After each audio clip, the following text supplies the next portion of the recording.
დედიკოებო და მამიკოებო, გინდათ რომ თქვენი შვილები გახდნენ სუპერგმირები.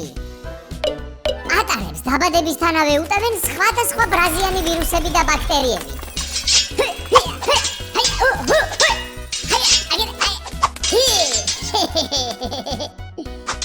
იმისთვის რომ თქვენმა პატარამ დაამარცხოს ბრაზიანი ვირუსები და ბაქტერიები, მას დასჭირდება ჯავშანი. დროული ვაქცინაცია სიცოცხლისათვის სახიფათო დაავადებებისგან თავდაცვის საუკეთესო საშუალებაა. დედიკოებო და მამიკოებო, ენდეთ თქვენი ოჯახის ექიმის რეკომენდაციას. მიყევით ვაქცინაციის კალენდარს, არ გამოტოვოთ არც ერთი აცრა და დაიცავით თქვენი პატარა სუპერგმირები. იცოდეთ, ვაქცინაცია თქვენი შვილების სუპერძალა.